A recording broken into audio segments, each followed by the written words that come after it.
你是否曾经想过如何让你的钱为你工作，而不是你为钱努力呢？投资市场听起来复杂又难以掌控，但其实有个聪明又简单的方法，适合所有人，那就是 ETF。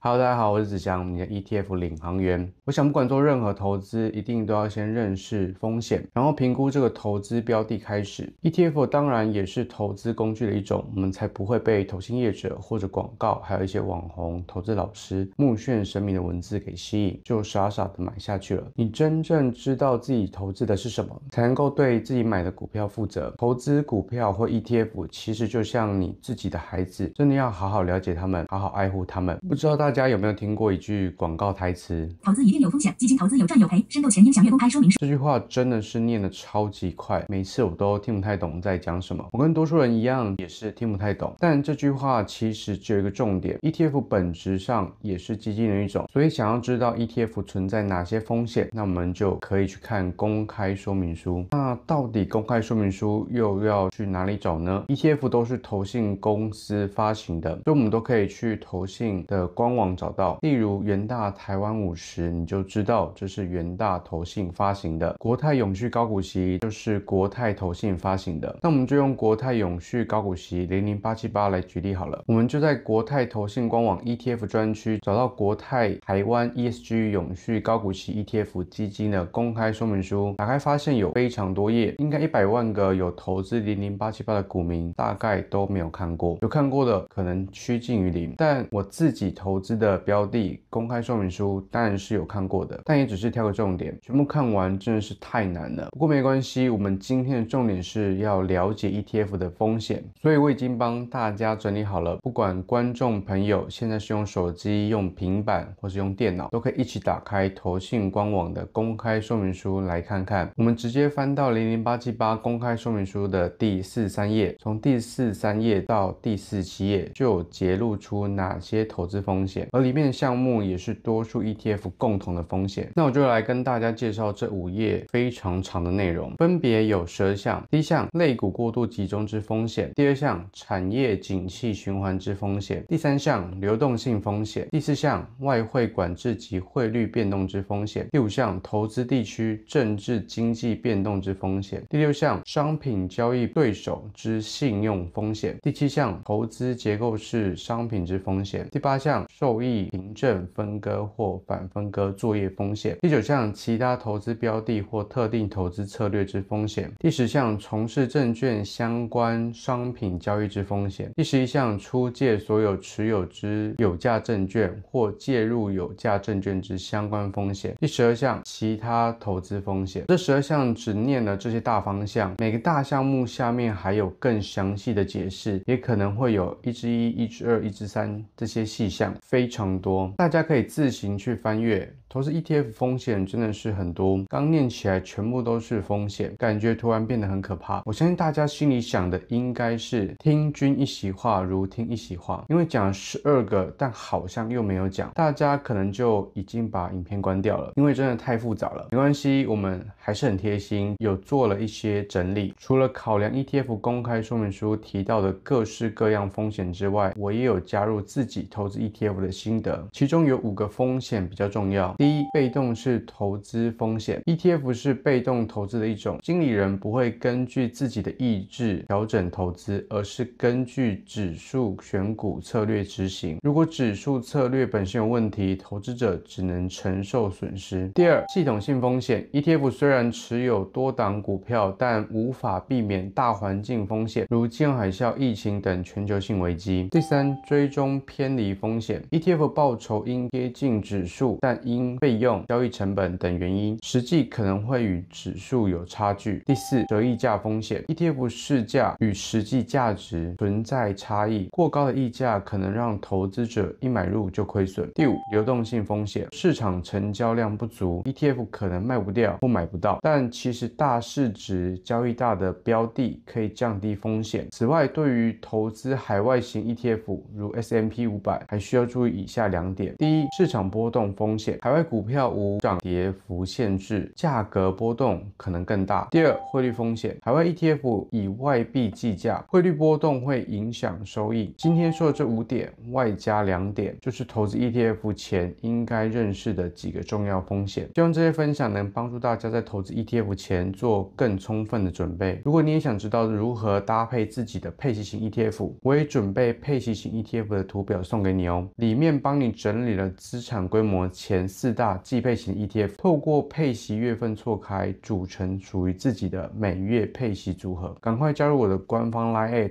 连结就在下方资讯栏哦。本频道 ETF 领航员发布的任何资料或意见，纯粹资料整理，概不构成买卖、出售、销售任何投资、参与任何其他交易。最后，别忘了订阅我的频道，按赞、订阅、分享，开启小铃铛，你就不会错过更多实用 ETF 的相关资讯。也欢迎留言告诉我，你会仔细看公开说明书吗？我是子祥，你的 ETF 领航员，我们下支影片见，拜拜。